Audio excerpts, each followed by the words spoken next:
polio aguda y el síndrome pospolio. Capítulo 1. La polio es una enfermedad infecciosa y neurológica, la cual ha tenido un importante lugar en la salud pública de los Estados Unidos e internacionalmente.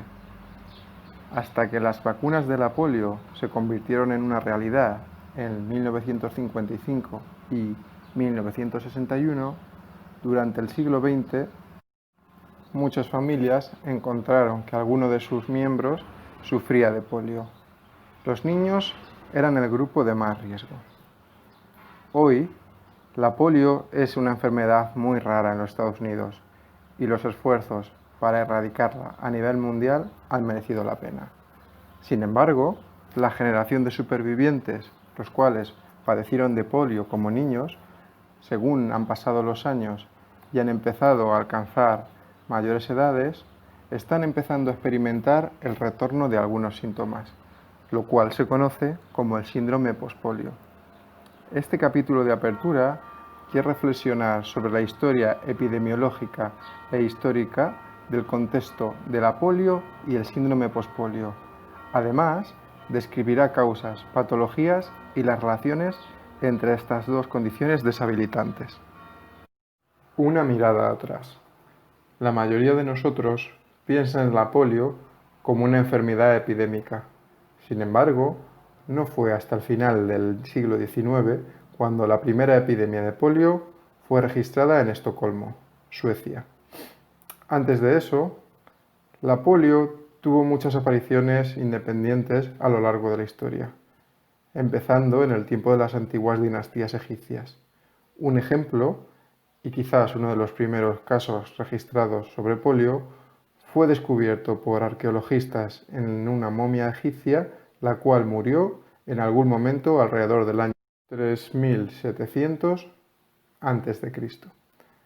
Otro ejemplo, que data del año 1400 a.C., muestra a un sacerdote egipcio en un grabado de piedra en el cual se puede ver cómo tiene un pie más corto, en la característica pose de la afectación de poliomielitis.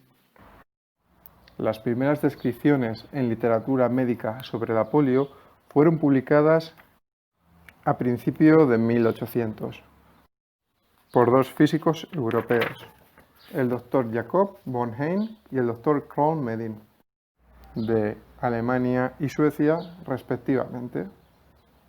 Durante un tiempo, la polio fue conocida como la enfermedad de Hein-Medin.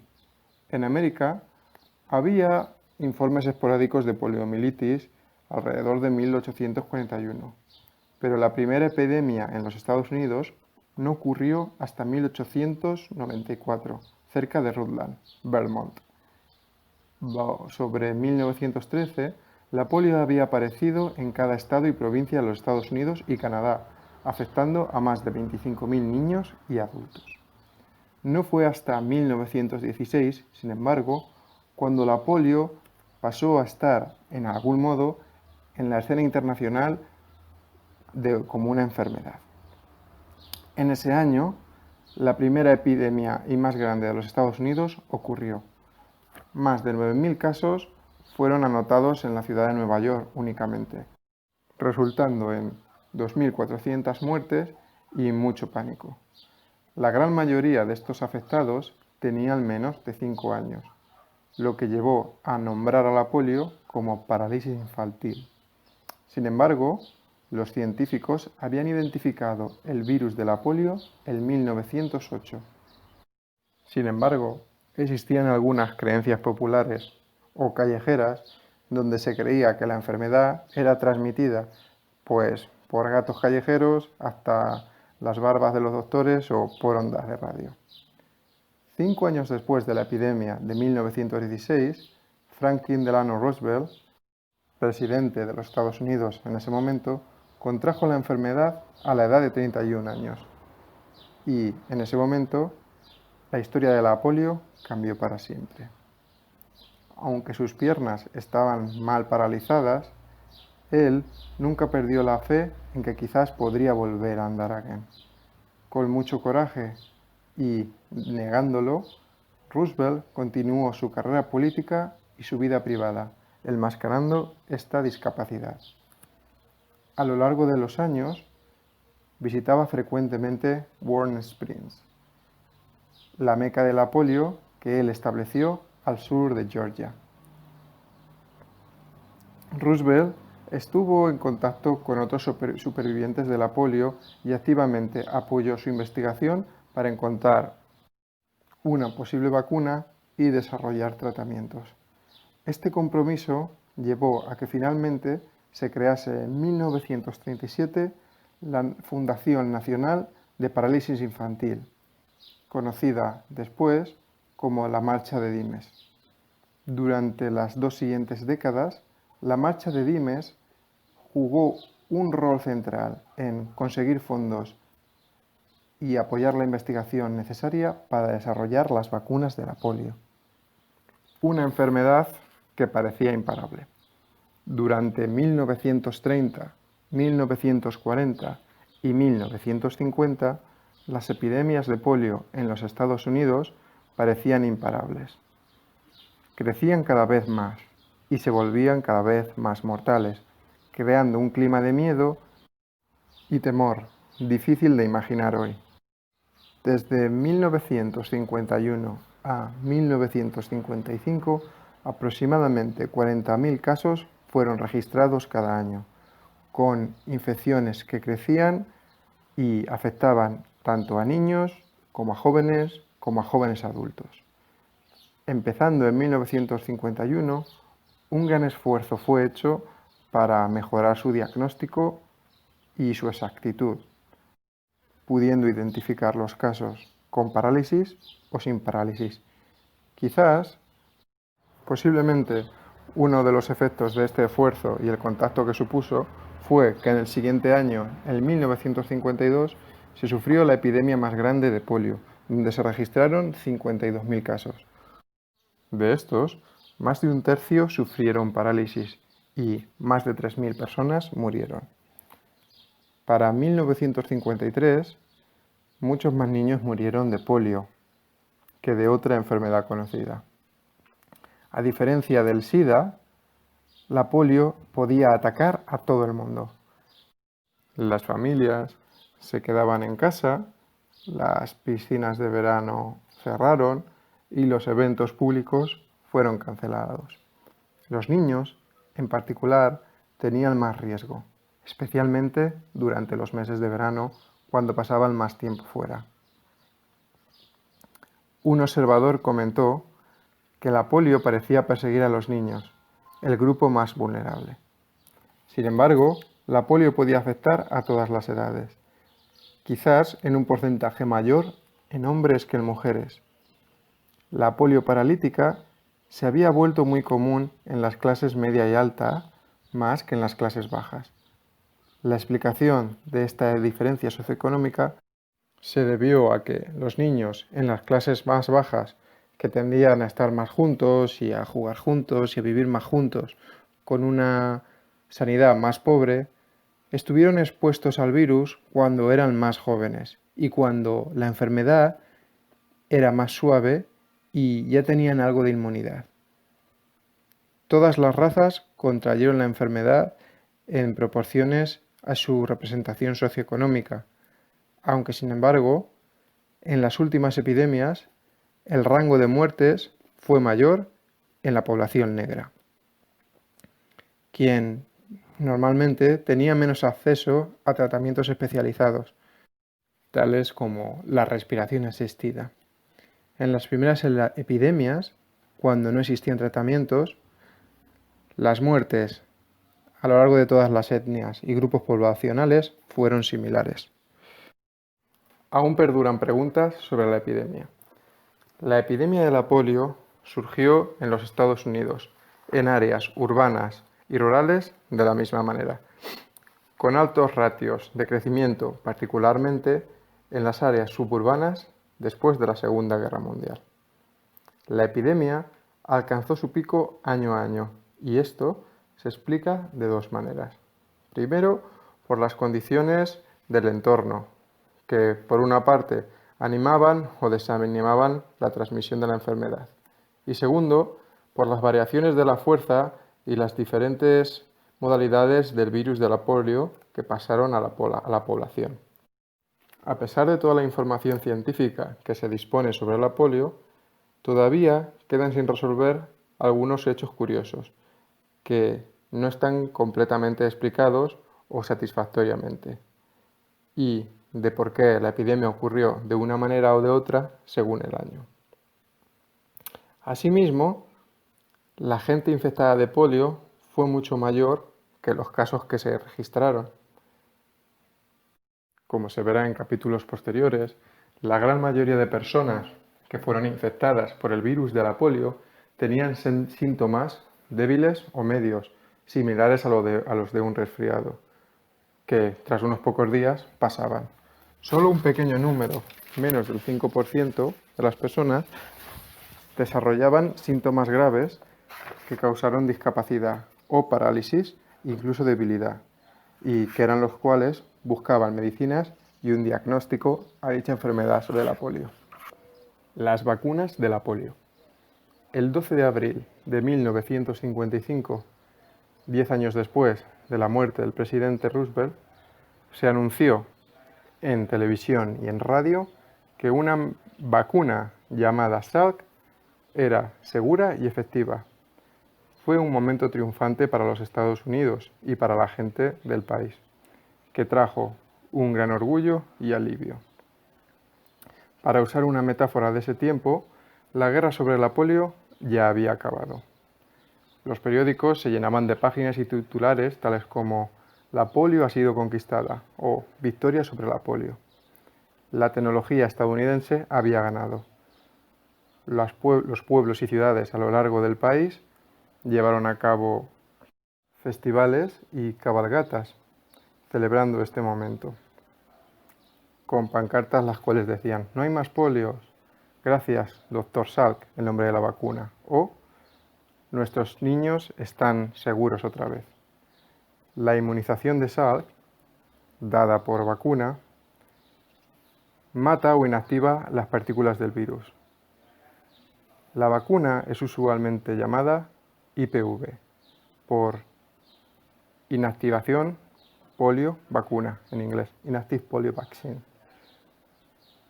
Porque el virus está muerto, la vacuna es muy segura y no puede causar más polio. 6 años después de este triunfo de Jonas Salk, el que da nombre a la vacuna, se desarrolló la vacuna por Albert Sabin, la cual estuvo disponible desde 1961 y que fue probada en Rusia. Esta vacuna Sabin utiliza virus vivos, pero atenuados o debilitados, y es dada de manera oral. Por esta razón, a veces esta vacuna es llamada OPV, o en inglés Oral Polio Vaccine, vacuna de la polio oral.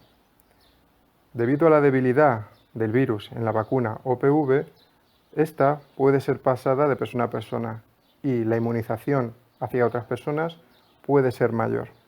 Es por esto que esta última vacuna se considera superior. Sin embargo, esta misma tiene una gran desventaja, puesto que no es segura al 100%, teniendo un ratio de afectación de que cada 1 de cada 700.000 personas que toman la vacuna sufre de la polio, sufre parálisis. Debido al amplio uso de las vacunas, la incidencia de la polio bajó dramáticamente desde la mitad de 1950. Durante las 2 siguientes décadas, la polio prácticamente desapareció. En 1979, 24 años después de la introducción de la vacuna Salk, el último caso de polio fue registrado en los Estados Unidos. Trágicamente, a pesar de este enorme triunfo, algunos casos de polio han sido registrados desde la mitad de 1990. Aproximadamente de 10 a 12 nuevos casos de polio paralítica aparecían cada año debido a la debilidad del virus por la vacuna Sabin, como mencionábamos antes, la cual fue la vacuna más recomendada por el gobierno de Estados Unidos. Muchos de los afectados sufrieron parálisis inmunodeficiencia, esto es, los síntomas normales de la polio. Estas deficiencias reducían la habilidad del cuerpo para luchar contra infecciones, haciendo que los virus afectasen más fácilmente a estas personas, causándoles la muerte o enfermedades muy graves. Debido a esto, desde el año 2000, el gobierno de Estados Unidos cambió la política de vacunación, dando de nuevo prioridad a la vacuna en la que se administraban los virus muertos y luego una vacuna que se utilizaba en ocasiones muy especiales solo donde se daban los virus atenuados, esto es, la segunda vacuna mencionada. Progreso global. Mientras tanto, a nivel global, los esfuerzos de la Organización Mundial de la Salud, Rotary Internacional y otras organizaciones para erradicar la polio habían merecido la pena. En 1996, el número de casos oficialmente registrados de la polio era menor a 4.000. Con la utilización de, llamémosle, días nacionales de la inmunización, los cuales eran la mayor herramienta o campaña para la erradicación de la polio, muchos países habían conseguido completamente eliminar la polio. En un solo día, en enero de 1997, aproximadamente 127 millones de niños en India fueron vacunados contra la polio, en lo que se cree el mayor evento de salud jamás organizado por un país. Si la polio es erradicada en el mundo, se unirá a la única enfermedad que ha sido erradicada hasta ahora, la viruela. Las 4 fases de la polio. Históricamente, la polio se ha dividido en 3 fases. Polio aguda, un periodo de recuperación y discapacidad estable. En los principios de los 80, 1980, clínicos e investigadores empezaron a darse cuenta de que esto no era así y de que había 4 fases caracterizadas por una serie de síntomas desde que la primera infección de polio se llevaba a cabo. Esta fase ha sido describida por varios nombres, incluyendo los últimos efectos de la polio, las secuelas de pospolio, atrofia pospolio, progresiva atrofia muscular, pospolio, disfunción muscular pospolio y el más conocido y generalizado, el síndrome pospolio. Los nombres pospolio o disfunción muscular o atrofia progresiva muscular de la pospolio enfatizan una disfunción anormal muscular. Estos nombres declaran un objetivo concreto, lo cual los hace muy apropiados para la investigación. Por contrario, el nombre síndrome pospolio define una amplitud de síntomas que es más práctica en términos clínicos. Además, el término de síndrome pospolio ha sido usado ampliamente por el mundo médico y la literatura científica y por las personas a pie de calle. Por estas razones, incluso este libro utiliza el término síndrome pospolio. Vamos a ir a través de las 4 fases de la polio. Fase 1. Polio aguda. En este momento, los síntomas están caracterizados por fiebre, mayormente alta, dolor de cabeza, dolor de garganta, diarrea o vómitos y malestar general. Los síntomas iniciales son similares a otras enfermedades virales típicas, como el resfriado. En la gran mayoría de personas, estos síntomas desaparecen a los 2 o 3 días. Y es raro que estas personas incluso sean diagnosticadas como personas que sufren la polio. Es el menos del 5% de esas personas que contraen estos síntomas los cuales adquieren el virus, desarrollando síntomas más severos y sufriendo una invasión viral en su sistema nervioso, lo que consiste en la columna vertebral y el cerebro. Esta infección del sistema nervioso, que es el objetivo principal de la polio, va aumentando los síntomas que sufre la persona, como una fiebre más alta, tensión muscular, un dolor de cabeza muy fuerte o dolor muscular. En algunas personas la enfermedad para de repente y ni hay debilidad, incluso en este nivel de la enfermedad, ni ocurre ningún tipo de parálisis o atrofia. En otros casos, aproximadamente entre el 1 y el 2%, la infección continúa, produciendo diferentes cantidades de afectación muscular, parálisis o debilidad en las extremidades, el tronco, incluso en la cara y el cuello. Durante los mayores momentos de expansión de la epidemia, esto es, en 1940 y en las décadas de 1940 y 1950, aproximadamente el 12% de esas personas desarrollaron poliomielitis aguda y murieron por ello, puesto que sufrieron atrofia en los pulmones o en la garganta, sin poder tragar o respirar. Fase 2. Periodo de recuperación y convalecencia. La recuperación empieza tan pronto como la persona empieza a reducir su temperatura, volviendo a niveles normales. Por lo tanto, lo mismo ocurre con el resto de síntomas, volviendo a la normalidad. Esta fase puede durar entre semanas o años, dependiendo de la severidad de la afectación del virus, de la edad de la persona, el sistema de salud y otros factores. Las personas que contrajeron la polio cuando eran niños o bebés han sufrido una parálisis más extensa y han tardado más tiempo en recuperarse. Durante este periodo, las personas normalmente empezaron en sus hospitales un periodo de rehabilitación muy intenso. Estos programas de rehabilitación normalmente se llevaban a cabo en los hospitales o en casa según las instrucciones de un doctor, con el objetivo de fortalecer y retener la fortaleza muscular, evitando dicha debilidad o aprendiendo o reganando las funciones perdidas. Se calcula que la media que las personas pasaron en esta fase era alrededor de 6 años. Fase 3. Discapacidad y estabilidad.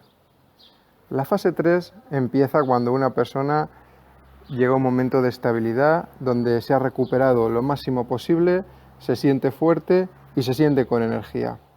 Este momento puede ser duro o difícil de determinar, especialmente para aquellas personas que son jóvenes, están creciendo y están desarrollándose o que han sufrido alguna cirugía de la que se están recuperando, con el objetivo de mejorar la fuerza o recuperar aquella fuerza perdida debido a la infectación del virus. A pesar de estas dificultades, la mayoría de la gente puede indicar cuando se sentían totalmente fuertes y empezó su estabilidad. Fase 4, la nueva fase de la que trata el libro, el síndrome pospolio. La tercera fase de la polio, la que acabamos de mencionar sobre la estabilidad, dura de manera indefinida para muchas personas, quizás para la mayoría de las personas que han sufrido polio. Por otro lado, para algunos supervivientes de la polio, esta tercera etapa de estabilidad termina cuando empieza la cuarta etapa, o de síndrome pospolio, enfrentando algunas debilidades que están empezando a surgir. Estas debilidades normalmente se acompañan por otros síntomas que pueden variar según la persona. Pueden incluir o no fatiga, dolor muscular, debilidad en las articulaciones y la disminución de algunas funciones musculares que antes se podían llevar a cabo. Según los datos, las medias de años que duran cada etapa son estas. En la fase 3 de estabilidad, la media es que dure alrededor de 25 años, empezando la fase 4 de síndrome pospolio alrededor de 33 años después de sufrir los síntomas. Esto es, después de sufrir los síntomas más agudos de la polio. Intervalos similares son encontrados en diferentes estudios. No obstante, existen diferentes discrepancias o datos que varían de entre 8 décadas a 2 décadas. Definiendo el síndrome pospolio. El síndrome pospolio es un desorden neurológico que produce una serie de síntomas en las personas los cuales sufrieron polio en los años previos. Debido a que estos síntomas tienden a ocurrir juntos, se han denominado síndrome. Normalmente, estos problemas ocurren después de un periodo de estabilidad neurológica funcional, contando al menos 15 años después del primer episodio de polio, cuando se contrajo la enfermedad, que ahora incluye nuevas debilidades, fatiga, menos resistencia y pérdida de algunas funciones. Algunos investigadores, en algunos casos, incluyen dolor, especialmente en los músculos y en las articulaciones, como parte de este síndrome. Menos comúnmente, estos síntomas incluyen atrofia muscular, reducción de los músculos, dificultades en la respiración, al tragar, incluso intolerancia al frío. No obstante, no ocurren en todos los casos y varían en función de la persona. Algunos de estos síntomas, tales como la debilidad, la fatiga o la atrofia, parecen estar causados por una degeneración progresiva de las unidades motoras. Otros síntomas, tales como el dolor muscular o de articulaciones, parecen que se refieren más a un excesivo uso de los tendones y de cargar peso durante la vida en las diferentes partes del cuerpo debido a la compensación en el movimiento. Aunque también se puede decir que, siendo esto normal, la pospolio incrementa estos síntomas que naturalmente ocurren en cualquier cuerpo. Según los datos recogidos, los síntomas más comunes, en definitiva, son fatiga, debilidad y dolor en los músculos y en las articulaciones.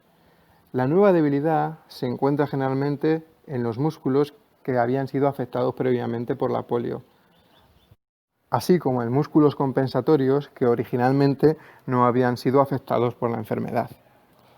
En un primer momento esto podría parecer contradictorio. ¿Cómo un músculo que no había sido afectado por la polio ahora sufre la debilidad de la pospolio? Bueno, pues esto está muy bien documentado. Esto significa que la polio fue muy débil en esos músculos cuando la enfermedad afectó agudamente al cuerpo. La afectación en esos músculos posiblemente fue tan débil que ni incluso los médicos la detectaron en esas zonas o extremidades. No obstante, hubo una suficiente afectación en las neuronas motoras para que esa debilidad, muy lentamente, año tras año de sobreuso, se llevase a cabo.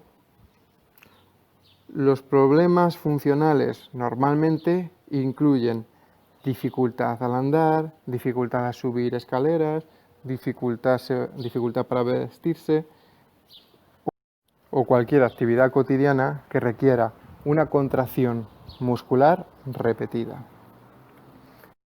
La historia del síndrome pospolio. Durante más de 100 años se ha conocido y se sabe que la polio, en algunos casos, tenía efectos tras la afectación en muchas personas cuando empezaban a alcanzar mayores edades. Algunas de las primeras descripciones aparecieron en 1875 en la literatura médica francesa. El caso que se menciona incluía a 3 hombres, los cuales habían sufrido polio cuando eran niños y estaban empezando a desarrollar una nueva debilidad y una nueva atrofia como jóvenes adultos. Estos nuevos síntomas se registraron principalmente en músculos que previamente habían sido afectados por la polio en su momento. Incluso incluían músculos que en un principio se pensaba que no habían sido afectados. Todos los sujetos investigados en este caso, estos 3 hombres, habían tenido trabajos físicos muy duros durante su vida, los cuales requerían fuerza física y actividades repetitivas. En un comentario hecho sobre uno de estos casos, el famoso neuropatólogo francés Jean Charcot sugirió muchas hipótesis que explicaban estos cambios. Una de sus hipótesis era que una enfermedad tan impactante como la polio evidentemente iba a dejar a los individuos que la sufrieran con un sistema inmune y físico más susceptible de sufrir otras enfermedades neurológicas. Él también sugirió la hipótesis de que las nuevas debilidades del síndrome postpolio eran causadas por un sobreuso de los músculos involucrados en la estabilidad del cuerpo. Estas observaciones son sorprendentemente relevantes para el entendimiento actual del síndrome postpolio. Después de esos informes iniciales, únicamente hubo un interés muy esporádico en estos efectos del síndrome postpolio durante muchas décadas. En el siglo siguiente, después de las observaciones de Charcot, menos de 35 informes fueron publicados, describiendo menos de 250 casos. Como en los primeros sujetos que comentábamos, estos informes describían nuevos problemas, los cuales incluían debilidad, atrofia y fasciculaciones. Esto significa contracciones musculares involuntarias o debilidad, ocurriendo alrededor de los 71 años después de que el primer ataque de polio se llevase a cabo. Esto es, si una persona sufría polio con 8 años, alrededor de 70 años después. ¿Por qué estos subefectos de la polio permanecieron no investigados y grandemente inexplorados en la medicina hasta recientemente? No está claro. Muy pocas enfermedades son tan prevalentes en el mundo o han tenido tanta intensidad investigadora como la polio. Debido al dramatismo de los síntomas, la polio fue vista clásicamente como un ejemplo de un ataque viral agudo y como resultado, la gran mayoría del esfuerzo y energía científica, así como de los recursos, estaban dirigidos a gestionar y prevenir que ocurriese la enfermedad, no investigando o invirtiendo recursos en efectos a largo plazo o secuelas. Hasta muy recientemente, los libros y textos médicos clasificaban a la polio como una enfermedad estática o estable, como una enfermedad neurológica que ocurre en un momento dado. Aparecen nuevos problemas. Con el amplio uso de las vacunas, la polio se convirtió, por llamarlo de alguna manera, en una enfermedad rara para el mundo industrial y el interés en generar investigación o invertir recursos económicos para su solución se redujo, puesto que ya se había descubierto la vacuna y no se producía más enfermedad. Sin embargo, la polio y sus complicaciones solo parecían haber sido derrotadas. Debido a que las mayores epidemias en Estados Unidos ocurrieron entre la década de 1940 y la década de 1950 y que los nuevos cambios neurológicos aparecen de la polio entre 30 y 40 años después, miles de supervivientes de la polio no habían empezado aún a experimentar los nuevos problemas relacionados con su polio hasta finales de la década de 1970 y principios de 1980. Debido a que el número de personas sufriendo el síndrome postpolio empezaba a ser muy grande, empezó a captar la atención de la comunidad científica a principio de la década de 1980. El término síndrome postpolio fue concebido en la primera conferencia internacional de postpolio en Warm Springs, Georgia, en Estados Unidos, en mayo de 1984. En los siguientes años hubo un gran aumento de la atención por parte de la comunidad científica centrada en el síndrome postpolio por investigadores y clínicos, liderando una investigación más precisa y a una definición de estos síntomas, llevando a un mejor entendimiento de las posibles causas, su desarrollo y a una gestión más efectiva. Aspectos epidemiológicos del síndrome postpolio. Los números exactos totales de estadounidenses, los cuales padecieron poliomielitis, no están disponibles y probablemente nunca lo estén. No existe un registro nacional de las personas las cuales tuvieron polio y no hay manera, después de todos estos años, de recopilar figuras representativas a un nivel nacional y local. Finalmente, debido a que el 95% de la gente que contrajo la polio sufrió la enfermedad de una manera suave, es muy probable que no tuviesen un diagnóstico ni un tratamiento. Muchos supervivientes de la polio probablemente no saben de su historia infecciosa. La mejor manera de estimar el número de supervivientes de la polio en los Estados Unidos se basa en datos del Gobierno Nacional, del Centro Nacional de Estadística, el cual conduce encuestas anualmente. Esta encuesta recopila data representativa de una muestra de la población de los Estados Unidos en función de su salud, incluyendo discapacidades que pueden ser reportadas. Estos resultados, por tanto, son utilizados para estimar el número de personas en el país con diferentes condiciones de salud. En 1994 y 1995, esta entidad hizo una encuesta específicamente preguntando si la persona que respondía al cuestionario había sido diagnosticada o sufrido en alguna ocasión poliomielitis. Si la respuesta era afirmativa, los participantes de la encuesta eran preguntados algunas cuestiones adicionales sobre su infección original de la polio, el tratamiento que tuvieron y el estado actual de salud. En el momento en el que la encuesta fue llevada a cabo, se estimaron alrededor de 920.000 residentes identificados como supervivientes de la polio en los Estados Unidos. De estas personas, 391.500 fueron afectadas de polio paralítica. Todos los supervivientes de la polio fueron preguntados si habían sido diagnosticados con el síndrome postpolio por un doctor y el 11% de estos supervivientes indicaron lo mismo. También fueron preguntados si creían que si estaban sufriendo del síndrome postpolio. El 25% reconoció que sí estaba sufriendo los síndromes postpolio. La diferencia en los números de estos diagnósticos reportados sobre el síndrome postpolio y entre aquellos que creían que podrían tener el síndrome postpolio se debe a diferentes factores. Ello podría deberse a que puede existir un número de personas que tengan los síntomas del síndrome postpolio, pero no han sido diagnosticados correctamente.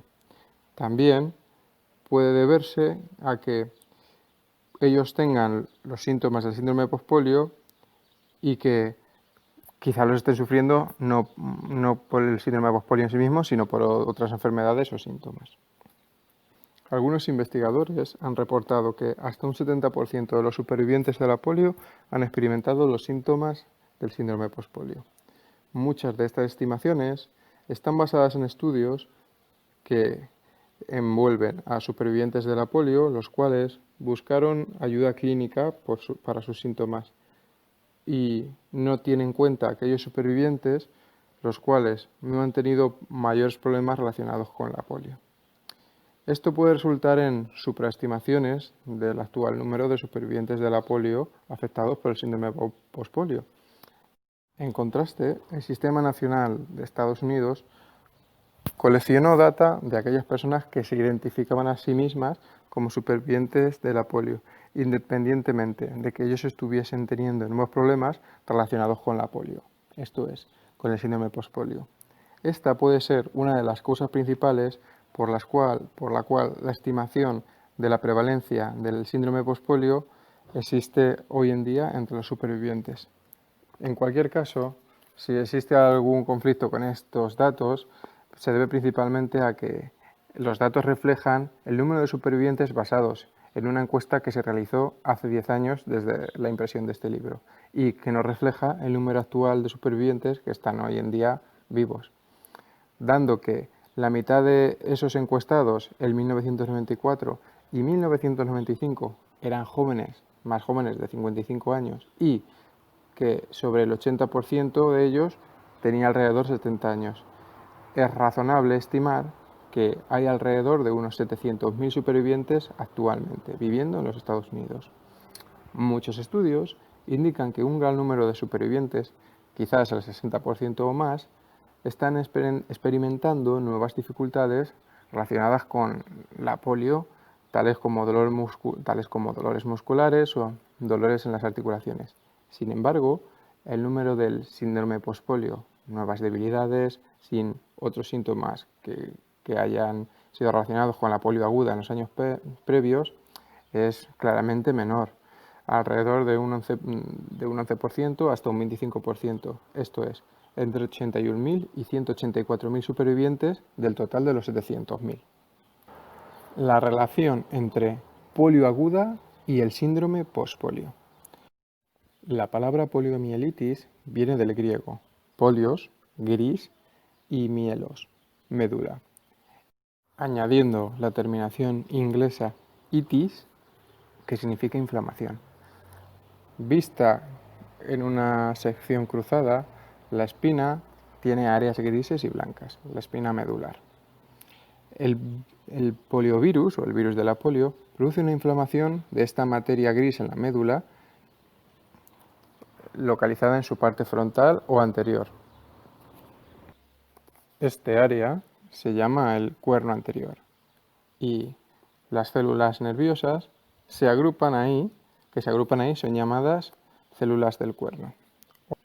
Debido a que el poliovirus ataca mayormente o casi exclusivamente las células nerviosas motoras en la parte anterior del cuerno de la espina dorsal, los físicos algunas veces se refieren a la polio como enfermedad del cuerno anterior celular. La infección aguda es causada por uno de los 3 tipos de poliovirus, llamados tipo 1, tipo 2 y 3. El tipo 1 normalmente es responsable de la parálisis más severa. Estos tipos son a veces confundidos con la misma palabra para describir diferentes síntomas clínicos de la polio. No obstante, el tipo de virus no tiene una relación directa con el tipo de enfermedad clínico. Después de que una persona se infecte o haya sido infectada por uno de estos 3 tipos de virus de la polio, el sistema inmune del cuerpo desarrolla inmunidad, protegiéndolo de una posible reinfección para ese tipo de virus, T1, T2 o T3.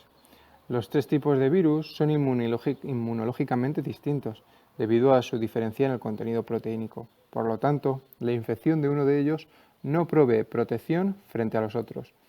Este fenómeno explica por qué algunas personas han sufrido polio 2 veces y por qué, en teoría, se podría sufrir incluso 3 veces. ¿Qué ocurre después de una infección aguda de polio? Una infección aguda ocurre cuando el virus entra en el cuerpo a través de la boca, desde el agua o comida contaminada. Multiplicándose a través de los tejidos de la garganta y los intestinos, el virus pasa sin ningún problema a través de las entrañas y penetra las paredes intestinales, viajando a través de la sangre por todas las partes del cuerpo.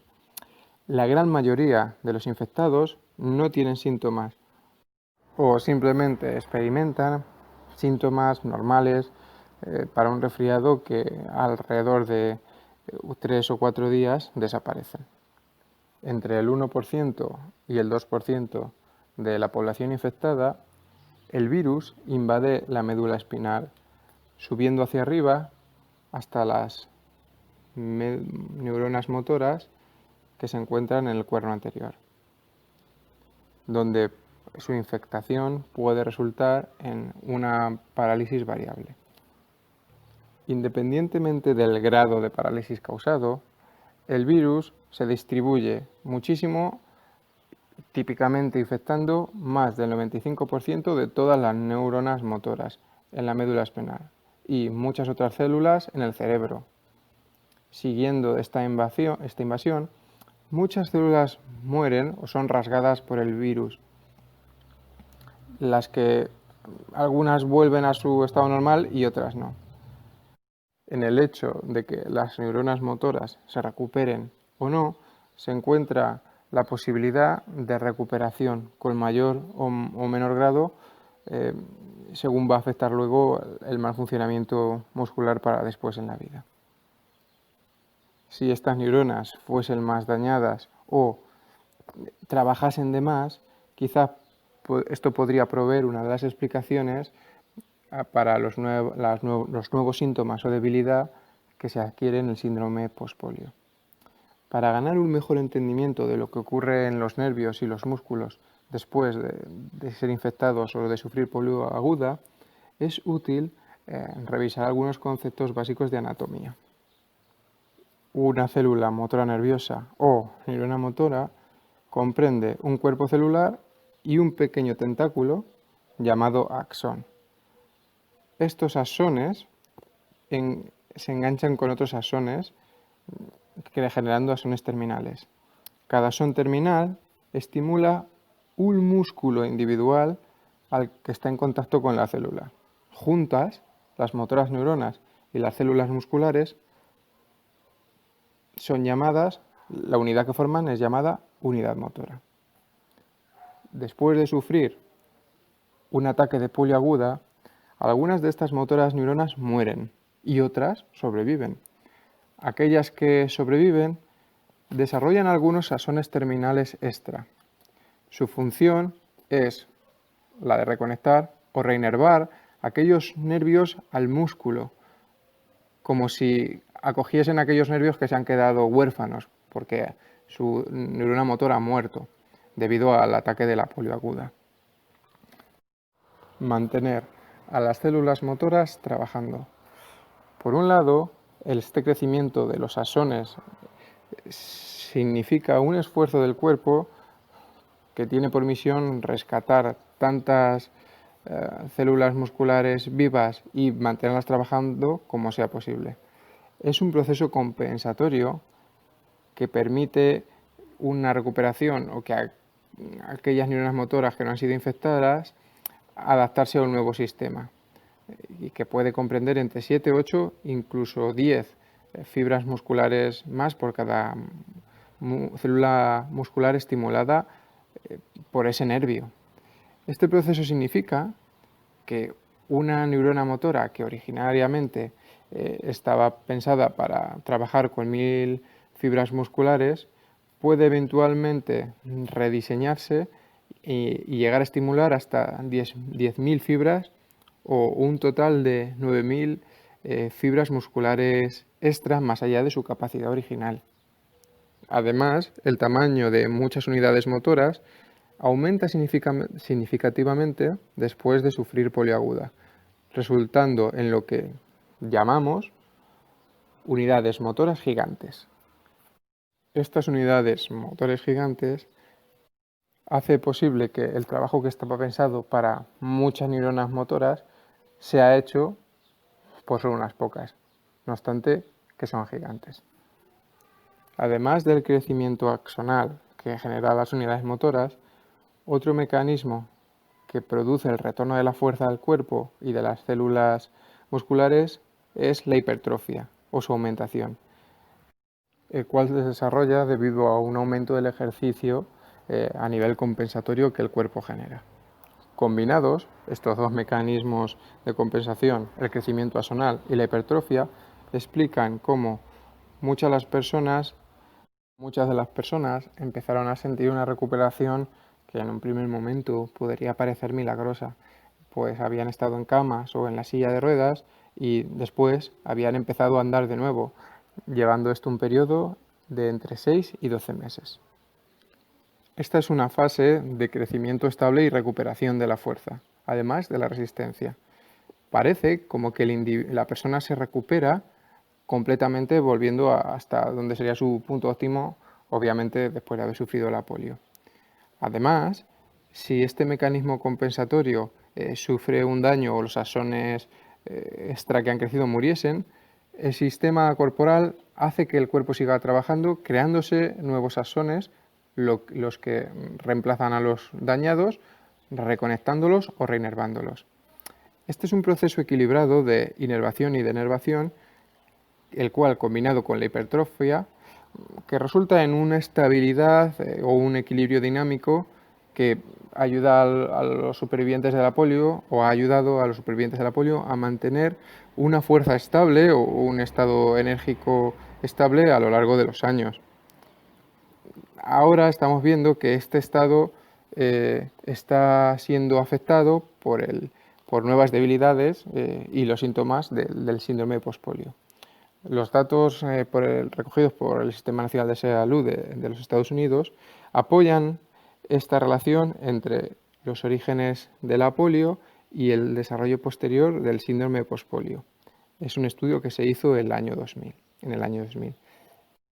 En esta encuesta, aquellas personas las cuales habían reportado una afectación de la enfermedad más aguda, la cual normalmente es caracterizada por tener un mayor número de músculos o extremidades afectadas, asimismo como el haber necesitado una hospitalización más duradera para el tratamiento de la polio, tenían más posibilidades de reportar hoy en día los síntomas del síndrome pospolio. Además, aquellos que contrajeron la polio como adultos tenían más posibilidades de ser diagnosticados del síndrome pospolio que aquellos que habían contraído la enfermedad como niños. Esto se podría traducir en que aquellas personas que contrajeron la polio ya siendo adultos tuvieron síntomas más graves que los que la contrajeron como niños. Además, no se encontró diferencia entre hombres y mujeres en cuanto al diagnóstico. Las causas del síndrome pospolio. No existe un consenso sobre las causas del síndrome pospolio. Hay un consenso creciente en la comunidad investigadora, sin embargo, de que los síntomas más característicos del síndrome pospolio, los cuales comprenden una debilidad progresiva, está causada por la degeneración de las unidades motoras. Esta explicación nos sorprende, porque ya sabemos que las unidades motoras son el objetivo principal del poliovirus, cuando la enfermedad se encuentra en su fase más aguda. No obstante, para llevar este entendimiento un paso más allá, se han tomado datos de mayores números de personas con mayores estudios e investigaciones, sugiriendo que esta degeneración de las unidades motoras ocurre en 3 diferentes niveles, reflejando 3 efectos diferentes o anormalidades diferentes. Una posible anormalidad es al nivel de las unidades motoras, donde hay una deterioración de los axones terminales y que no son reemplazados por axones nuevos, creando ese equilibrio que mencionábamos antes. Una segunda anormalidad se identifica con un defecto al nivel neuromuscular de las articulaciones. Las articulaciones neuromusculares es el lugar donde cada unidad motora estimula las células individuales de un músculo a través de la liberación de un componente químico llamado acetilcolina. Una de las hipótesis actuales es que las cantidades liberadas de acetilcolina son muy pequeñas en comparación a como deberían ser, resultando en un defecto que causa una menor contracción del músculo o una falta de contracción total. Este defecto se puede mejorar temporalmente en algunas personas utilizando un medicamento llamado mestinón o piridoximina, el cual trabaja mejorando el efecto de la acetilcolina en las articulaciones neuromusculares. La tercera anormalidad ocurre a nivel muscular celular, resultando en un descenso de la fuerza cuando el músculo se contrae. No obstante, todavía no está claro hasta qué punto los cambios celulares pueden afectar al total de la debilidad muscular. Otras teorías sobre el síndrome pospolio. ¿Se podría decir que con esto que hemos explicado entendemos todo sobre el síndrome pospolio? Desafortunadamente no. Una de las razones es que no sabemos por qué las neuronas motoras empiezan a fallar. Eso es un misterio. Entre muchas teorías, hay una teoría que resalta sobre las demás. Esta teoría pone de manifiesto que al generarse unidades motoras gigantes, las cuales han estado trabajando toda la vida, después de sufrir la persona la infectación de la polio aguda, ahora empiezan a dejar de trabajar debido a un sobreuso, lo cual puede causar los síntomas del síndrome pospolio. puesto que estas células motoras gigantes han estado soportando una carga o han estado sufriendo un sobreuso, lo cual podría acabar en una degeneración eventual de estas unidades motoras gigantes a lo largo de los años y de una manera progresiva. Además del sobreuso, muchas otras hipótesis han tratado de explicar por qué se produce una debilidad progresiva con el síndrome postpolio.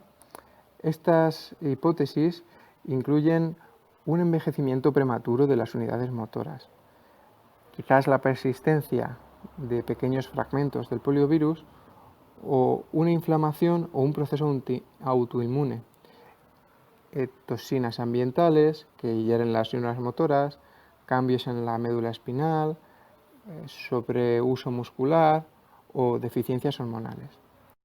En años recientes, algunos investigadores en Suecia han informado sobre la hipótesis o un apoyo a la hipótesis inflamatoria, con algunos descubrimientos preliminarios que sugieren que algunos de los síntomas del síndrome postpolio pueden mejorar con hemoglobina intravenosa.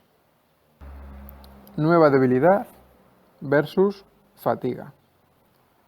De todos los síntomas del síndrome postpolio, las nuevas debilidades musculares son las más fáciles de estudiar y han estimulado la mayor cantidad de investigación. Los resultados de este cuerpo de investigación nos han dado un mejor entendimiento de los síntomas de los síntomas de la debilidad muscular que de otros aspectos de los síntomas de la poliomielitis. Irónicamente, los síntomas de la fatiga son más comunes que los síntomas de debilidad en la mayoría de estudios, pero sin embargo son más difíciles de investigar y conocemos mucho menos sobre ellos. Además, la fatiga es un término muy impreciso con muchos significados. En el contexto del síndrome postpolio, la gente a veces se refiere a fatiga muscular o una fatiga que ocurre repetidamente en las contracciones musculares. Esta condición demuestra fácilmente que la debilidad muscular puede ocurrir en pequeñas cantidades y no tiene por qué ser parte de un esfuerzo continuo. No obstante, la debilidad se produce. No obstante, la fatiga se produce en algunas personas a las 5 contracciones, a las 50 o a las 70. Este fenómeno se llama fatiga periférica y es causado por una degeneración de las unidades motoras. Y esto en sí mismo produce nuevas debilidades. Además de la fatiga periférica, hay otro tipo conocido como central o generalizada o fatiga cerebral. En muchas personas este tipo de síntoma del síndrome postpolio es muy común, caracterizado por un conjunto de síntomas de cansancio muy generalizados, dolor de cabeza, dificultad en concentrarse y también malestar general. El origen de este síntoma de fatiga central es desconocido, pero una de las posibilidades puede ser causada es por las anormalidades de las células motoras. Bien puede ser por la degeneración de los axones terminales o bien por la degeneración muscular o por ambos. Otra explicación de esta fatiga central se centra en el problema de que el cerebro tiene que trabajar con las unidades motoras dañadas. Esta teoría sugiere que la fatiga central puede ser causada por una función anormal de un grupo de células en el cerebro llamadas sistema reticular de activación. Estas células fueron posiblemente dañadas en su momento por el virus de la polio durante su punto más agudo. Estas células del cuerpo de reactivación celular son responsables de mantener el despertar mental y la alerta mental. A diferencia de las células del cuerno anterior en la médula espinal, las cuales pueden ser estudiadas con mucha facilidad, no hay una manera simple o técnica fácil de investigar estas células reticulares del sistema de activación directamente. Se sabe mucho menos, por lo tanto, de la afectación que puede tener una función anormal de las mismas. Puntos importantes a recordar. La poliomielitis apareció por primera vez en la literatura médica a lo largo del 1800, pero la primera epidemia grande de polio en los Estados Unidos ocurrió en 1916. Las vacunas de la polio se empezaron a utilizar en 1955 y 1961 y, debido a lo mismo, la incidencia del virus de la polio cayó muchísimo. La polio ocurre en 4 fases diferentes: infección aguda, periodo de recuperación, estabilidad con discapacidad y síndrome postpolio. Típicamente, la cuarta fase, el síndrome postpolio, se asocia con nuevas debilidades, fatiga y dolor muscular o en las articulaciones. Aunque no todas las personas sufren los mismos síntomas, no los sufren en ningún caso o los sufren en diferentes grados. Las nuevas debilidades de ocurren solo en aquellos músculos o nervios que fueron originalmente afectados por el poliovirus y se cree que esta debilidad es causada por una degeneración o rotura de las unidades motoras afectadas. La causa de la fatiga generalizada todavía no se ha estudiado en profundidad y no se conocen detalles concretos sobre ella.